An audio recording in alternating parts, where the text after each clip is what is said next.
বর্ষার সকাল সত্যিই অপরূপ একটা দৃশ্য। এই বৃষ্টি, এই রোদ। সকালের দিকেই দেখছিলাম ভীষণ বৃষ্টি পড়ছে, আবার কিছুক্ষণ বাদেই আবার ফুটফুটে রোদ বেরিয়েছে।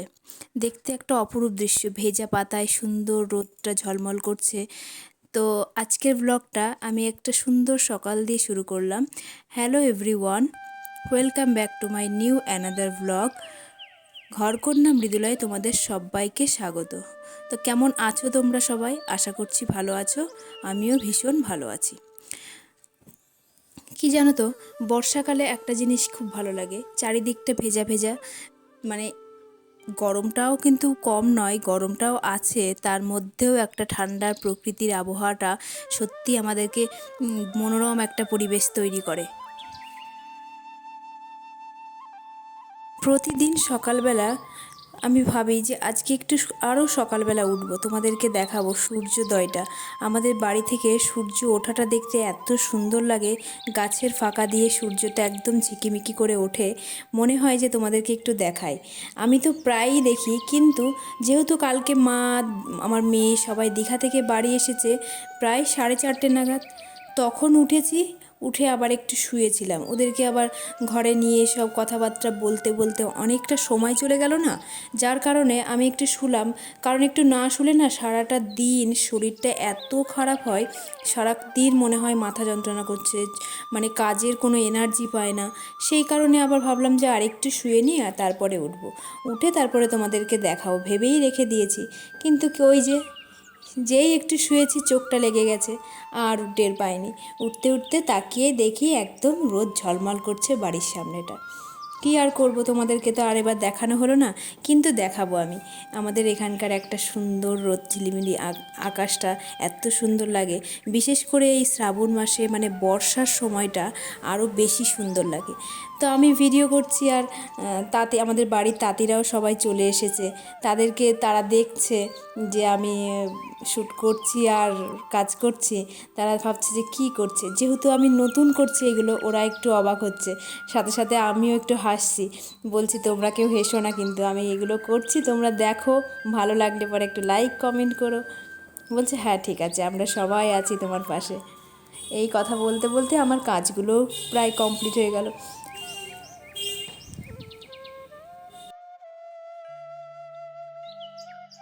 Hello everyone, welcome back to my another new blog. Current of, তাই সব বসে বসে গল্প দিচ্ছে, আড্ডা মারছে। তা আমি ওই জন্য নিজের বয়সে আবার একটু ভিডিও করলাম।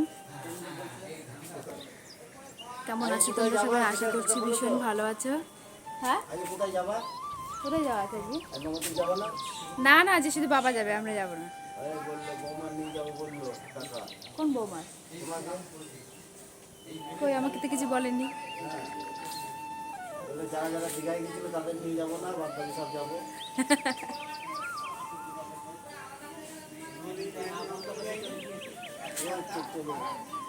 দীঘা থেকে ওরা সব চলে এসছে সকালেই। ব্লগটা আমি বেশি তাড়াতাড়ি মানে চালু করতে পারিনি, এখন অনেকটাই বেলা হয়ে গেছে, তো তোমরা দেখতে থাকো।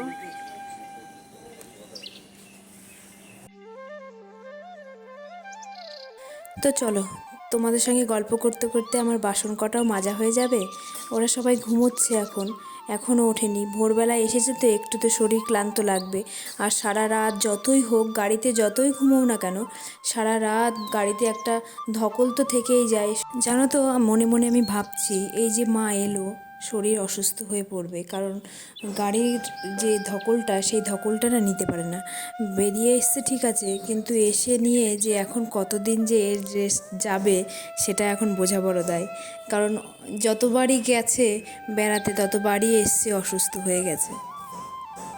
আর আমার মেয়ের কথাটাও আমি ভাবছি ওর শরীরটা যে ভালো যাবে কি না। এখন আবার স্কুল চালু হয়ে গেল, আজকের দিনটাতে স্কুল যাবে না, সামনে আবার রেজাল্ট রয়েছে, রেজাল্ট দেবে, স্কুলে তো কদিনে যেতেই হবে। তো আমি ভাবছি যে আবার শরীরটা খারাপ না হয়ে যায়। ওষুধ অবশ্য পাঠিয়ে দিয়েছিলাম সাথে, যদি ওখানে কোনো শরীর টরীর খারাপ হয়ে যায় তাহলে ওষুধ খেয়ে নেবে, কিন্তু ওখানে আর কিছু হয়নি।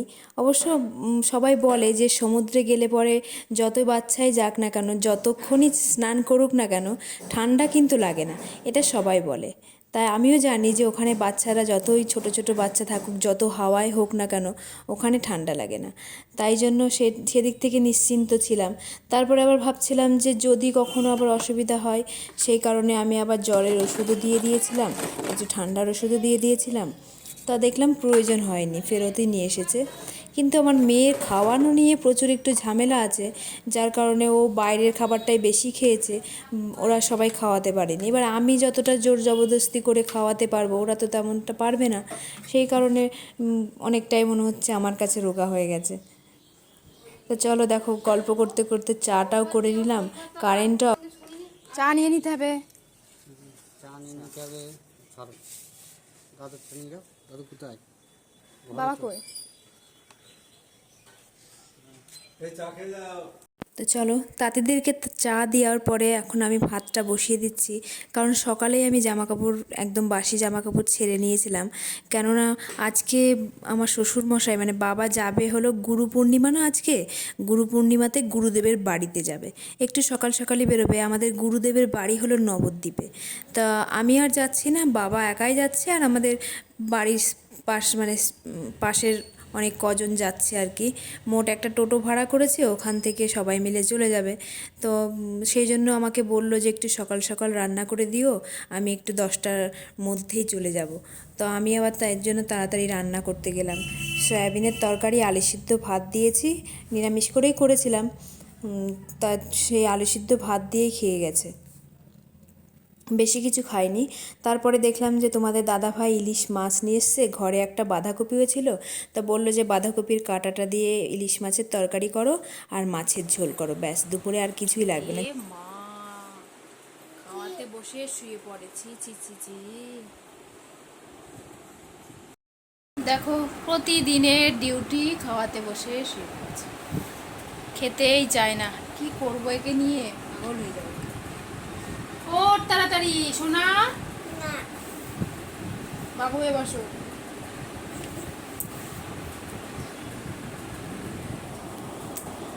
এই সোনা, ওঠো, উঠে বসো, উঠে বসো, উঠে বসো, উঠে বসো, বুকগানটা বসো।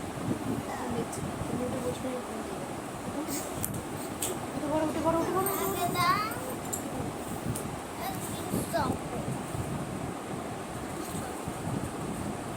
টাকা করে দাও তাহলে।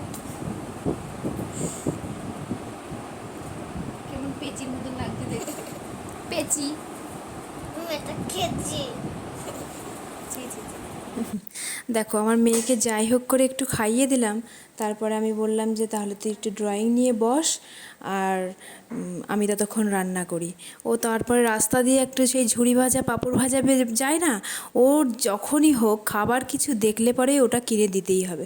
তখন এসেছিলো ওই ঝুড়ি ভাজা পাঁপড় ভাজার লোকটা, এসে আর আমাদের বাড়ির সামনে এসে চেঁচাবে, যাতে আমার মেয়ে নেয় জানে, আর এখানে এসে বেশি চেঁচাবে আর আমার মেয়ে বায়না ধরে। তা বাধ্য হয়ে ওকে একটা ঝুড়ি ভাজা কিনে দিলাম। তারপরে আমি আবার রান্নার কাছে চলে এসেছি, মাছের ঝোল আর বাঁধাকপির তরকারি করব। তা ভাবলাম আগে থেকে একটু জিরেটা ভেজে নিই, যেহেতু আলু কচু বেগুন দিয়ে ইলিশ মাছের ঝোল করব, তো একটু জিরে ভাজা দিলে পরে না মাছের ঝোলটা একটু টেস্টটা বেড়ে যায়। ওই জন্য আমি একটু ভেজে নিয়ে তারপরে রান্নাটা আরম্ভ করে নিলাম। দেখো, ঝটফট রান্নাটাও হয়ে যাবে তোমাদের সঙ্গে গল্প করতে করতে। মাছ তো আমি দেখো কাটি না, আজকেও মাছ মা কেটেছে। এবার আমি যদি কাটতে যেতাম না, ইলিশ মাছের ডিমগুলো পেটি থেকে বেরিয়ে যেত। মা কেটেছে, দেখো কত সুন্দর। আমি রান্নাটা ভালো করতে পারি, সেটা আমি জানি, মার কাছ থেকেই শেখা, কিন্তু মাছটা আমি ঠিক কাটতে পারি না। তো দেখো, ঝটফট তোমাদের সঙ্গে গল্প করতে করতে রান্নাটাও হয়ে যাচ্ছে আমার। এদিকে আবার দোকানে যাওয়ারও আছে, দোকান থেকে ফোন আসলে পরে আমাকে আবার রান্না করতে করতে ছুটতে হয়। মানে একটা ভীষণ একটা চাপ বলতে গেলে সারাদিনে। সকালটা দেয়া এখানে থাকে বলে তাও অনেকটা আমি একটু সেফ হই, কিন্তু সামনে যেহেতু পুজো আসছে, তখন আবার আমার আরও প্রেশার বেড়ে যাবে। মার শরীরটাও খারাপ, তাই ভাবছি কি করি এত চাপ নিয়ে। মা বলছে আমি তো একা সব কিছু তোমার মেয়েকে নিয়ে সামলাতে পারবো না, আমি কি করব। জানো তো, কদিন আগে একটা কাজের জন্য একটা মানুষ দেখেছিলাম, লোক কদিন এসেও ছিল, কিন্তু 1 মাস করার পরে আর আসেনি, মানে ভালো লাগেনি, সেই জন্য আর আসেনি। তো একটা কাজের লোকও খুঁজছি, তাও পাচ্ছি না। আবার ফোন চলে এসেছে, গেছে রান্না করতে করতে, আবার খবর আসলো যে দোকানে লোক এসেছে, আবার দোকানে যাচ্ছি এখন। লোক এসে বসে আছে। এদিকে আমার মেয়ে স্নান করানোর জন্য দেরি হয়ে গেল, তাড়াতাড়ি করে বেরিয়ে যায় এখন। তাড়াতাড়ি করে নে তো, কথা বললে কানে যাস না, যায় না নাকি? ভিডিও করতে বদমাইশ মেয়ে। সেরে পার্লারে চলে এলাম। পার্লারে এসে দেখি বাচ্চা মেয়ে কান ফোটাতে এসেছে, একটু কান ফুটিয়ে নিল। দেখো কি কিউট লাগছে, তাই না? দেখতে পেয়েছো? কষ্ট হয়েছে?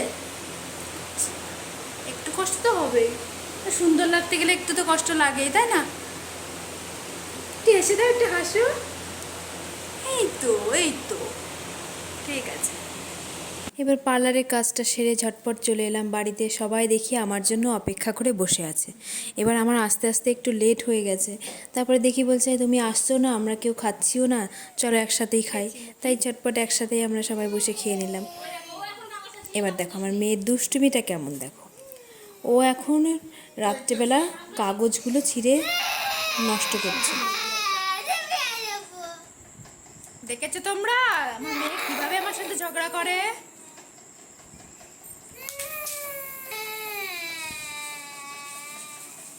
কি বললি তুই? তুমি ওটা মোটেও রোল অনটা ফেলে দিবি? আমি ছেড়ে দেব। আমি সবাইকে দেখাবো যে ও কেমন বাজে একটা মেয়ে। দীঘা থেকে ঘুরে এসে মনা কেমন ছিচকাদুরের মতন হয়ে গেছে না, খিটখিট খিটখিট করেই যাচ্ছে, ভালো লাগছে না আমার।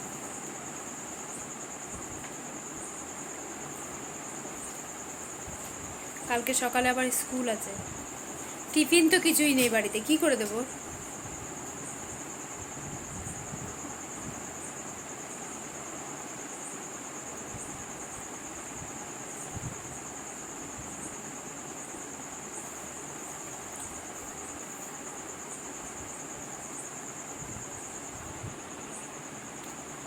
তো আজকের ব্লগটা আমি এখানেই শেষ করছি, আর বেশি কিছু বলবো না। তোমাদের আমার ব্লগটা ভালো লাগলে পরে একটু লাইক কমেন্ট শেয়ার করে দিও।